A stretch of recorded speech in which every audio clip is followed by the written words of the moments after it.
తెలంగాణలోని రేవంత్ రెడ్డి ప్రభుత్వం రాజ్యాంగాన్ని తుంగలో తొక్కి కేసులు బనాయించి అరెస్టులు చేస్తుందని బీఆర్ఎస్ పార్టీ ఆరోపించింది. ఇందుకు నిరసనగా శుక్రవారం నెక్లెస్ రోడ్లోని అంబేద్కర్ విగ్రహం వద్ద నిరసనలు చేపట్టేందుకు బీఆర్ఎస్ పిలుపునిచ్చింది. కాగా రాత్రి బీఆర్ఎస్ సీనియర్ నేత మాజీ మంత్రి హరీష్ రావును రాత్రి గచ్చిబౌలి పోలీస్ స్టేషన్ నుంచి విడుదల చేశారు. ఆయన నేరుగా నార్సింగ్ పోలీస్ స్టేషన్ కు వెళ్లారు. గచ్చిబౌలి పోలీస్ స్టేషన్ ఆవరణలో జనగామ ఎమ్మెల్యే పల్లె రాజేశ్వర్ రెడ్డిని పోలీసులు అరెస్టు చేసి నార్సింగ్ ఠాణాకు తరలించారు. రాత్రి 9:30 తర్వాత కూడా ఆయన్ను విడిచిపెట్టకపోవడంతో హరీష్ రావు, మాజీ మంత్రి నిరంజన్ రెడ్డి, పార్టీ ప్రధాన కార్యదర్శి డాక్టర్ ఆర్ఎస్ ప్రవీణ్ కుమార్ తో కలిసి ఠాణాకు వెళ్లారు. పోలీసులను కలిసి పల్లాను ఎందుకు నిర్బంధించారని ప్రశ్నించారు. వెంటనే విడుదల చేయాలని డిమాండ్ చేశారు.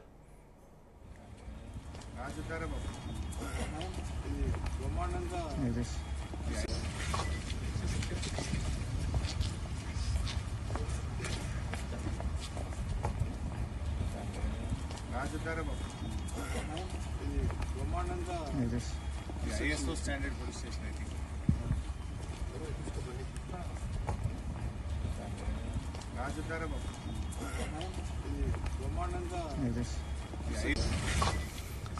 ఇంకా నిన్న హైదరాబాద్ వ్యాప్తంగా బీఆర్ఎస్ నేతల అరెస్టుల పర్వం కొనసాగింది. ఇదే అంశానికి సంబంధించిన మరింత సమాచారం మా కరెస్పాండెంట్ రాధాకృష్ణ అందిస్తారు. Radhakrishna, good morning Sandeep. BRS నేతల అక్రమ అరెస్టులకు నిరసిస్తూ ఈ రోజు బీఆర్ఎస్ సంబంధించి నెక్లెస్ రోడ్ లో ఆందోళన పిలుపునిచ్చింది. అయితే నిన్న మొత్తంగా చూసుకుంటే నిన్న మొత్తం నాటకీయ పరిణామాలు కొనసాగాయి. పెద్ద ఎత్తున బీఆర్ఎస్ నేతలను అరెస్టు చేయడము, గంటల పాటు పోలీస్ స్టేషన్ లో ఉంచడం అంతా కూడా కొంత హంగామా జరిగిందని చెప్పొచ్చు. అయితే ఉదయం నిన్న కౌశిక్ రెడ్డి పంజాగుట్ట పోలీస్ స్టేషన్ కి వెళ్లి ముఖ్యమంత్రి రేవంత్ రెడ్డిపై ఫిర్యాదు చేయడానికి వెళ్లారు. ఆ క్రమంలో కౌశిక్ రెడ్డి కొంత తీరుగా పోలీసులను విధులను ఆటంకం కలిగించేలా ఉందని చెప్పేసి కౌశిక్ రెడ్డిని దాంట్లో భాగంగా అరెస్ట్ చేశారు. అక్కడి నుంచి కూడా నిన్న మొత్తంగా కూడా ఒక రకమైన ఉత్కంఠ, ఆందోళనకరమైన వాతావరణం ఏర్పడింది. కౌశిక్ రెడ్డిని అరెస్ట్ చేసి పోలీస్ స్టేషన్ తరలించారు. ఈ క్రమంలోనే మాజీ మంత్రి బీఆర్ఎస్ ఎమ్మెల్యే హరీష్ రావు రంగంలో దిగారు. కౌశిక్ రెడ్డి అక్రమం అంటూ పోలీసులను నిలిపేయడానికి, పోలీసులను ప్రశ్నించడానికి అక్కడ చేరుకున్నారు. దీంతో అక్కడ హరీష్ రావును కూడా అరెస్ట్ చేశారు. చేసి గచ్చిబౌలి పోలీస్ స్టేషన్ తరలించారు. నిన్న మధ్యాహ్నం నుంచి అంతా కూడా ఈ గచ్చిబౌలి పరిసరాల్లో అంతా ఆందోళన వాతావరణం ఏర్పడింది. ఎందుకంటే హరీష్ రావును అరెస్ట్ చేసి దాదాపు 10-12 గంటల పాటు గచ్చిబౌలి పోలీస్ స్టేషన్ లో ఉంచారు. హరీష్ రావు అరెస్ట్ ను తెలుసుకొని పెద్ద ఎత్తున శ్రేణులు, బీఆర్ఎస్ ముఖ్య నేతలు, ప్రస్తుతం ఎమ్మెల్యేలుగా ఉండి మాజీ మంత్రులు వంటి ముఖ్య నేతలు అందరూ కూడా గచ్చిబౌలి పోలీస్ స్టేషన్ చేరుకున్నారు. పెద్ద ఎత్తున బీఆర్ఎస్ కార్యకర్తలు అక్కడ చేరుకోవడంతో ఒక రకమైన ఉద్రిక్త వాతావరణం ఏర్పడింది. గచ్చిబౌలి పోలీస్ స్టేషన్ పరిసర ప్రాంతాల్లో పెద్ద ఎత్తున బీఆర్ఎస్ నాయకులు, బీఆర్ఎస్ కార్యకర్తలతో ఆందోళనతో ఒకసారిగా ఉద్రిక్త వాతావరణం ఏర్పడింది. పెద్ద ఎత్తున పోలీస్ బలగాలను కూడా పోలీస్ బందోబస్తు ఏర్పాటు చేశారు. ముఖ్యంగా వచ్చిన నాయకులు కొంతమందిని అరెస్ట్ చేసి పక్కన పంపించడంతో పాటుగా మరికొంతమంది మాత్రం అక్కడే ఉంచి నిర్బంధించారు. ఈ క్రమంలో కూడా హరీష్ రావు, అదేవిధంగా బీఆర్ఎస్ శ్రేణులు మాత్రం పోలీసుల పైన, ప్రభుత్వం పైన తీవ్ర స్థాయిలో విరుచుకుపడుతున్నారు. ఎలాంటి ఇందిరామ రాజ్యం అంటే ఇదేనా అని ప్రశ్నించడం ఉంటున్నారు.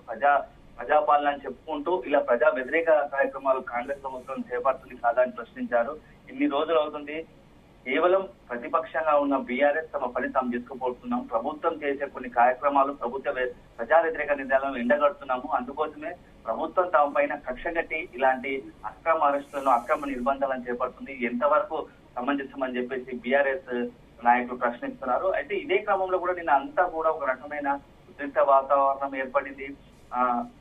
మాజీ మంత్రి తలసారి కావచ్చు, అదేవిధంగా ప్రశాంత్ రెడ్డి, జగదీశ్వర్ రెడ్డి, ఇలా మంత్రులందరూ కూడా అక్కడ చేరుకున్నారు. వాళ్ళందరినీ కూడా అక్కడి నుంచి గచ్చిబౌలి పోలీస్ స్టేషన్ పంపించే ప్రయత్నం చేశారు. దాదాపుగా ఈ అంతా ఉద్రిక్త వాతావరణం కొనసాగుతుండగానే రాత్రి 10 గంటల సమయంలో, సుమారు 7-8 గంటల సమయంలో హరీష్ రావును వదిలిపెట్టడం జరిగింది. ఆ వదిలిపెట్టిన క్రమంలో కూడా పోలీసులు మాత్రం హరీష్ రావును మాత్రం ఫాలో కావడం కుదరలేదు. అతను హరీష్ రావు వ్యక్తిగతంగా కొన్ని కార్యక్రమాలకు, ప్రైవేట్ కారణాలకు హాజరు కావాల్సిన సందర్భంలో కూడా పోలీసులు కూడా పాల్గొనడం కొంత. రాధాకృష్ణ, అంటే నిన్న మొత్తం హైదరాబాద్ వ్యాప్తంగా రణరంగంగా మారింది. పోలీసుల అరెస్ట్ పర్వం కొనసాగింది. హరీష్ రావు కూడా వీరిపై సీరియస్ అయ్యారు, సంచలన కామెంట్లు కూడా చేశారు. అంటే ఇంత జరిగినా కూడా హరీష్ రావు వ్యాఖ్యల మీద ఇప్పటి వరకు కాంగ్రెస్ నేతలు ఎవరు స్పందించలేదు. ఎందుకు?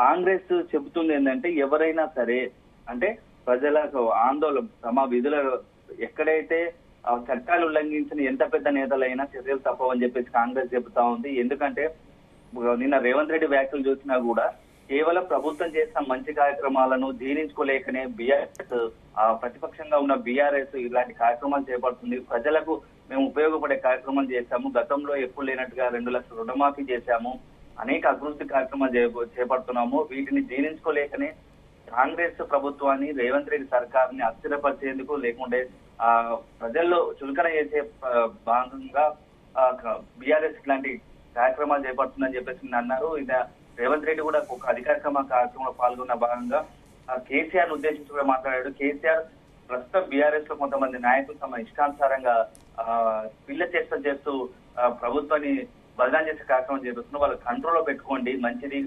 ప్రతిపక్షంగా ప్రభుత్వానికి మంచి సలహాలు ఇచ్చే కార్యక్రమాలు చేపట్టాలి, కానీ అయిన ప్రతిదాన్ని భూతత్వంలో పెట్టి ప్రభుత్వాన్ని ఇబ్బంది పెట్టే కార్యక్రమం చేయడం కరెక్ట్ కాదని చెప్పేసి నిన్న రేవంత్ రెడ్డి వ్యాఖ్యలు చేశారు. అదే క్రమంలో హరీష్ రావు కూడా ఒక మాట అన్నారు. ఏంటంటే కాంగ్రెస్ ప్రజాపాలన అంటున్నారు, ఇందిరమ్మ రాజ్యం అంటున్నారు. ఇందిరమ్మ రాజ్యం అంటే గతంలో ఎమర్జెన్సీ చూసాము, ఇప్పుడు మళ్ళీ అట్లాంటి పరిస్థితి ఏర్పడుతుంది. ఎందుకంటే ప్రతి చిన్న విషయానికి కనీసం బీఆర్ఎస్ ప్రభుత్వం సంబంధించి బయటకు వచ్చినా కూడా అరెస్ట్ చేసి అక్రమంగా అరెస్ట్ చేస్తున్నారు. ఇట్లా ఈ అరెస్ట్ల పర్వం కొనసాగుతుంది. గత ఏడాది కాలంగా దాదాపు సంవత్సరం అవుతుంది కాంగ్రెస్ ప్రభుత్వం అధికారులకు వచ్చి. ఈ సంవత్సర కాలంలో అనేక నిర్బంధాలు, అనేక అక్రమ అరెస్టులు చేశారు. కనీసం బీఆర్ఎస్ నేతలు, ముఖ్యమంత్రి ఏదైనా జిల్లా పర్యటనకు వెళ్తున్నా అక్కడ స్థానికంగా ఉన్న బీఆర్ఎస్ లో ఒక రోజు ముందే హౌస్ అరెస్ట్ చేయడం, కొంతమందిని అరెస్ట్ చేయడం జరుగుతా ఉంది. ఇదంతా ఎంతవరకు సమంజసమో, ప్రభుత్వం సరిగా రుణమాఫీ చేయాలని అంటున్నాము. రుణమాఫీకి సంబంధించి అధికారికంగా ఇంతమంది చేశామని ఇప్పటికి ప్రభుత్వం చెప్పలేకపోతుంది. అదేవిధంగా చాలా కొన్ని ప్రజా వ్యతిరేక నిర్ణయాలు మేము ఎండగడుతూ వస్తున్నాం తప్ప ప్రభుత్వానికి ఈ విషయంలో మేము కంటగింపుగా మారడం కావచ్చు. అందుకోసం రాజకీయంగా కక్ష సాధింపు చర్యలో భాగంగా ఇట్లాంటి బీఆర్ఎస్ నేతల మీద అక్రమ కేసులు పెడుతున్నారని చెప్పొచ్చు. అయితే ముఖ్యంగా ఈ నిన్న పరిణామాలు మాత్రం కొంత రాజకీయంగా వేడి రాజకీయాన్ని మొత్తంగా వేడెక్కించాయి. ఎందుకంటే ఇటు హరీష్ రావు, అదే విధంగా ఇటు కాంగ్రెస్, ఈ ఇద్దరు కూడా అటు కాంగ్రెస్ తగ్గట్లేదు, హరీష్ రావు తగ్గట్లేదు. హరీష్ రావు కూడా కొన్ని కీలక వ్యాఖ్యలు చేయడం జరిగింది. ఎందుకంటే గాంధీ భవన్ లోని ఎఫ్ఐఆర్ తయారవుతుందని చెప్పేసి, అంటే పార్టీ అధికారిక భవన్ లో, గాంధీ భవన్ లో ఇట్లా అక్రమ అరెస్ట్ సంబంధించి ఎఫ్ఐఆర్లు నమోతున్నాయని చెప్పేసి కొంత సంచలన వ్యాఖ్యలు చేశారు. పోలీస్ స్టేషన్ లో కాంగ్రెస్ కార్యాలయం అని చెప్పేసి కూడా వ్యాఖ్యలు చేశారు. ఇదంతా కూడా రాజకీయంగా కొంత బీఆర్ఎస్ కాంగ్రెస్ మధ్య కొంత టగ్ ఆఫ్ వార్ నడుస్తా ఉంది. గత సంవత్సర కాలంగా కూడా ఇది జరుగుతూ ఉంది. ఎందుకంటే ప్రస్తుతం ఉన్న పరిస్థితుల్లో కాంగ్రెస్ కు ఏ కార్యక్రమం చేపట్టినా బీఆర్ఎస్ నుంచి కొంత అటాక్ మోడ్ స్టార్ట్ అవుతుంది. అదే సమయంలో కాంగ్రెస్ ప్రభుత్వం, రేవంత్ సర్కార్ కూడా బీఆర్ఎస్ ను వీలైనంత వరకు నిలువరించే ప్రయత్నం చేస్తుంది. సో ఈ పోటీ ఈ రెండు పార్టీల మధ్య రాజకీయ వాతావరణం మాత్రం ఒక తెలంగాణ ఒక యుద్ధ వాతావరణం ఏర్పాటు చేస్తుంది. ఎందుకంటే మొత్తంగా ఈ కాంగ్రెస్ ఇటు బీఆర్ఎస్ కావచ్చు, ఈ రెండు పార్టీలు విమర్శలు, ప్రతి విమర్శలు, అటాక్లు, కౌంటర్ అటాక్లు, ఈ రెండు పార్టీల మధ్య మాత్రం ఒక రాజకీయ యుద్ధం కొనసాగుతోంది.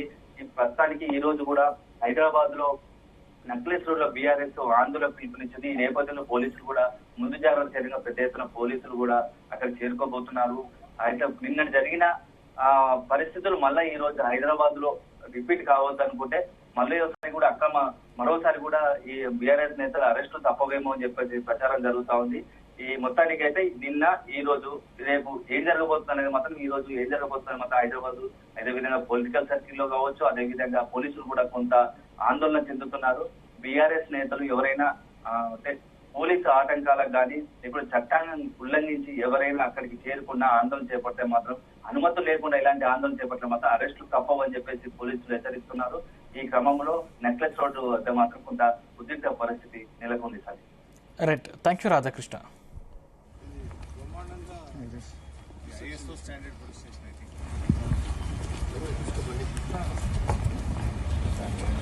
రాజధాని బ్రహ్మాండంగా